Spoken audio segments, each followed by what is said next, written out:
नमस्कार प्यारे विद्यार्थियों, स्वागत है आप सभी का आपके अपने YouTube channel study ventures classes पर। साथियों, आप सभी के 20 मनोविज्ञान का एक इम्पोर्टेंट टॉपिक जो कि आपका है साथियों बुद्धि के सिद्धांत। साथियों, बुद्धि के सिद्धांत से आपको बहुत सारे क्वेश्चन पूछे जाते हैं, इसलिए ये टॉपिक आप सभी को करवाना बहुत इंपॉर्टेंट था और मैं आज सभी के सामने लेकर उपस्थित हूँ। इस टॉपिक को पूरा देखिएगा। मैं पहले थ्योरिकल आपको पढ़ाऊंगा, फिर आपको इसमें एमसीक्यूज किस तरह से बनेंगे वो भी बताऊंगा। तो साथियों, काफ़ी इंपॉर्टेंट टॉपिक है। बुद्धि जो टॉपिक है इससे आपको बहुत सारे प्रश्न पूछे जाते हैं, इसलिए आप सभी के लिए काफ़ी इंपॉर्टेंट टॉपिक है, कवर कर लीजिएगा। एग्जाम से पहले मात्र आपके 6-7 दिन बचे हैं एग्जाम में, तो ये क्लास देख के हैं तो पूरा देखना क्लास को, वीडियो को लाइक कर देना, चैनल को सब्सक्राइब कर लेना। चलिए शुरू करते हैं। देखो, सबसे पहले अपन पढ़ेंगे इसमें बुद्धि के सिद्धांत और उनके प्रतिपादक। ठीक है, तो आप सभी क्या करेंगे, साथ में रजिस्टर लेके बैठेंगे और साथ साथ में नोट करते रहेंगे। बिल्कुल प्यारे साथियों, शुरू करते हैं आज की ये क्लास। आप देख सकते हो इसके प्रतिपादक की बात करते हैं। सबसे पहले तो सिद्धांत बताऊंगा, उसके आगे जो भी इसका प्रतिपादक है वो लिखते रहना। ठीक है, पहले बात करते हैं अपन एक खंड का, या फिर उसको कहते हैं निरंकुशवादी सिद्धांत। या देखो, दो नाम है, एक खंड का या फिर उसको निरंकुशवादी सिद्धांत भी कहते हैं। और उसको 1911 में क्या मतलब बनाया गया था, दिया गया था, जो किसके द्वारा, बीने, याद रखना, एक तो बीने और एक टर्मन या व स्टर्न, ये तीन नाम हैं आपके, बीने, टर्मन व स्टर्न, इनके द्वारा एक खंड निरंकुशवादी ये सिद्धांत दिया गया था। काफ़ी इंपॉर्टेंट है, नोट कर लो। ठीक है, अब अगले सिद्धांत की बात करें तो अगला है आपका द्विखंड का सिद्धांत। प्यारे साथियों, द्विखंड का सिद्धांत जो कि आपका 1904 में ये कंप्लीट हुआ था, और इसका जो प्रतिपादक हैं वो है आपके स्पीयरमैन। याद रखिएगा स्पीयरमैन, इसको नोट कर लो जल्दी से। स्पीयरमैन आपका इंपॉर्टेंट है द्विखंड का सिद्धांत। या फिर एक खंड की बात करें तो बीने, टर्मन व स्टर्न। अब करते हैं साथियों तीन खंड का सिद्धांत। कौन से बात करते हैं, तीन खंड का सिद्धांत, ये भी आपके आता है साथियों स्पीयरमैन के द्वारा। बिल्कुल प्यारा है साथियों, स्पीयरमैन के जो द्विखंड का सिद्धांत है वो भी इन्होंने ही दिया। तीन खंड के जो सिद्धांत है वो भी आपका इनके द्वारा ही दिया गया। अब अगला है आपका बहुखंड। तीन के आगे आता है बहु, यानी कि बहुत सारे खंड का सिद्धांत। ये आपका देने वाले थे थॉर्नडाइक। कौन थे, थॉर्नडाइक, यानी कि ये आपका इंपॉर्टेंट नाम है। बहुखंड का सिद्धांत देने वाले थे थॉर्नडाइक, याद रखिएगा। अब बहुखंड के बाद आता है आपका समूह कारक सिद्धांत। क्या होता है समूह कारक सिद्धांत, जिसको आप स्टर्न या फिर आपका ये बोल सकते हो आप, थ्रस्टन, सॉरी स्टर्न नहीं है, थ्रस्टन व केली, ये दो इंपॉर्टेंट नाम हैं जिन्होंने आपका दिया था समूह कारक सिद्धांत। तो नोट कर लीजिएगा, काफ़ी इंपॉर्टेंट है, वापस से रिवीजन कर लेना। और ये जितने भी सिद्धांत पढ़ाए मैंने यहाँ से लगा के ये वाले काफ़ी इंपॉर्टेंट है। ठीक है, तो इनको नोट कर लो। अब अपन बुद्धि टॉपिक के अंदर और आगे का टॉपिक पढ़ते हैं जो आपके लिए काफ़ी ज़्यादा इंपॉर्टेंट है। देखो, अब ये टॉपिक आपका बहुत ही ज़्यादा इंपॉर्टेंट है। बहुत सारे बच्चे पूछते हैं कि सर इसका जो सूत्र है वो क्या रहेगा, किस तरह से ज्ञात करते हैं। तो प्रॉपरली ये क्लास आपके इस टॉपिक पे डेडिकेट है। देखो, अगला टॉपिक है अपना बुद्धि लब्धि। क्या हो जाएगा, बुद्धि लब्धि यानी कि आईक्यू लेवल ज्ञात करने का आपका फॉर्मूला क्या है, क्या है फॉर्मूला आपका, क्या है वो प्रॉपर आपको यहाँ पे बताएंगे। ठीक है, तो इसको थोड़ा मैं ऊपर कर लेता हूँ। अब यहाँ पे जो सूत्र हैं वो क्या है भाई, सूत्र को पढ़ना बहुत जरूरी है। पहला सूत्र आता है आपके सामने, बुद्धि लब्धि। बुद्धि लब्धि यानी कि आईक्यू है ना, ये समझ लेना, बराबर आपका बुद्धि लब्धि का सूत्र है भाई मानसिक आयु। क्या है, मानसिक आयु बटा आपकी वास्तविक आयु। क्या है, बटा वास्तविक आयु, और उसके फिर इक्वल आपका इंटू 100 हो जाएगा। ठीक है, ये है आपका बुद्धि लब्धि आईक्यू का फॉर्मूला। ठीक है, तो इसको आप क्या करेंगे, अलग से नोट कर लो।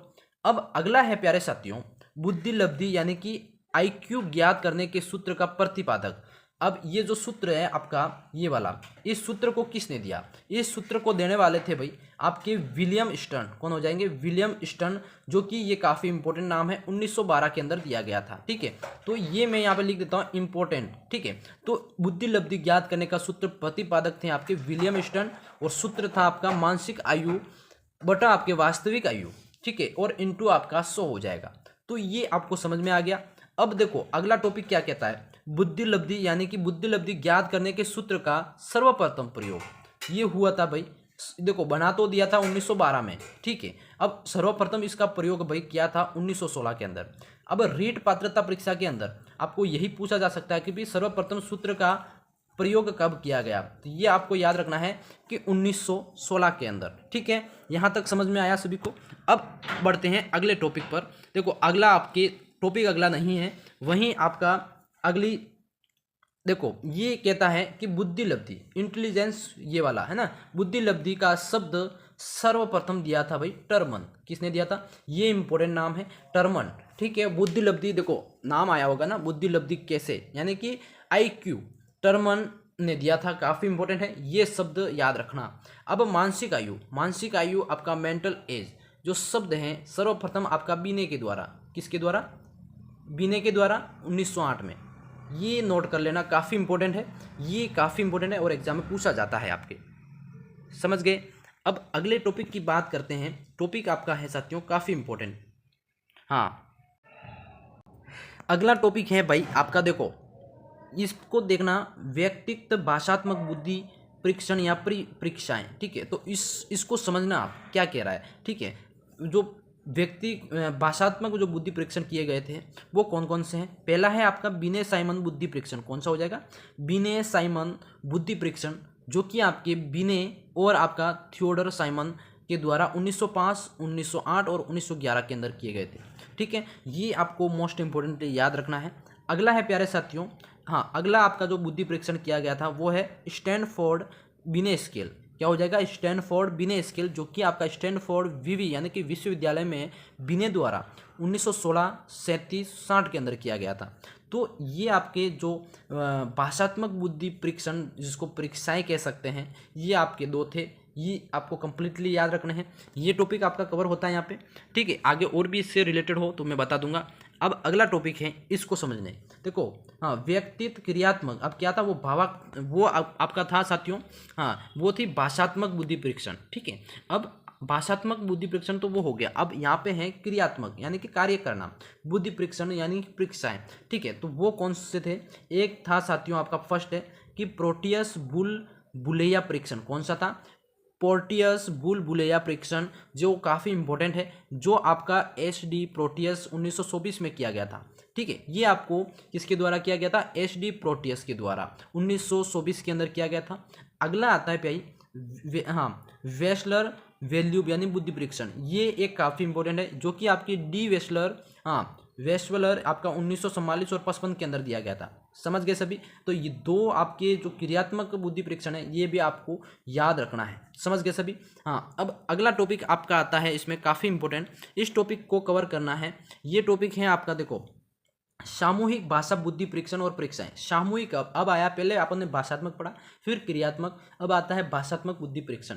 वो है भाई आर्मी अल्फा परीक्षण। कौन सा हो जाएगा, आर्मी अल्फा परीक्षण पहला आपका, जो कि आर्थर एस और ओटिस, जो कि 2017 के अंदर दिया गया था। ठीक है, तो किसके द्वारा दिया गया था, Arthur S Otis, army alpha परीक्षण 1917 के अंदर दिया गया था। ठीक है, नोट हो गया यहाँ तक। अगला है आपका सेना सामान्य वर्गीकरण। सेना सामान्य वर्गीकरण AGCT, क्या है AGCT, जो कि आपके 1945 के अंदर प्रतिपादित हुआ था। ठीक है, हाँ तो ये दो टॉपिक आपके होते हैं, भाषात्मक यानी कि सामूहिक भाषात्मक बुद्धि परीक्षण। ठीक है, ये नोट कर लेना।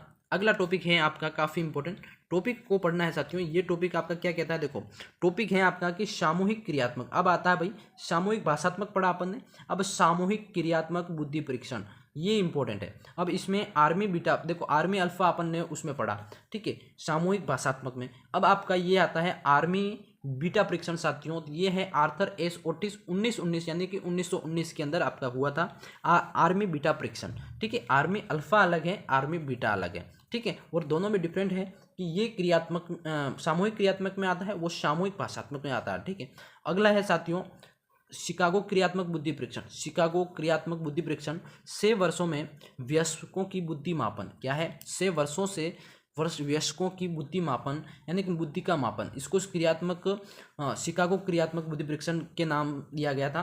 ठीक है, तो ये इंपॉर्टेंट है। अगला है आपका हिंदुस्तानी क्रिया परीक्षण। देखो हिंदुस्तान वालों ने भी किया था 1922 में CS राइस के द्वारा, जो कि हिंदुस्तानी क्रिया परीक्षण के नाम से प्रसिद्ध हुआ। ये आपके 3 इंपॉर्टेंट है जो कि सामूहिक क्रियात्मक बुद्धि परीक्षण के अंदर आते हैं। ठीक है, तो ये नोट कर लेना। अब अगला है साथियों, हाँ बिल्कुल साथियों, अगला आपका यहाँ पे सामूहिक, यहाँ पे आपके कवर होते हैं। ठीक है, तो साथियों आप सभी से एक विनती है, यहाँ तक मैंने कवर करवाया आपको सामूहिक क्रियात्मक बुद्धि परीक्षण करवाया, इससे पहले अपन ने भाषात्मक, यानी कि टोटली आपको यहाँ तक मैंने कवर करवाया। ठीक है, तो आपको ये टॉपिक कैसा लगा कमेंट में ज़रूर बताइएगा। और इसको मैं क्या कह रहा हूँ कि आप पार्ट 2 के अंदर मैं आपको एमसीक्यूज करवाऊंगा बुद्धि के, काफ़ी इंपॉर्टेंट वाले। इस वीडियो को आप भरपूर प्यार दीजिएगा, तो आपको पार्ट 2 में बहुत अच्छा, यानी कि इसी टॉपिक से आपको प्रश्न में एक मॉडल पेपर तैयार करके पढ़ाऊंगा, ताकि आप एग्जाम में और अच्छे से समझ पाएंगे कि इस क्वेश्चन किस तरह से पूछे जाते हैं। ठीक है, तो ये क्लास अच्छे से प्यार देना, इस क्लास को लाइक कमेंट शेयर करना, चैनल को सब्सक्राइब कर लेना। मैं मिलता हूँ इसकी अगली नेक्स्ट क्लास में, तब तक के लिए जय हिंद जय भारत दोस्तों।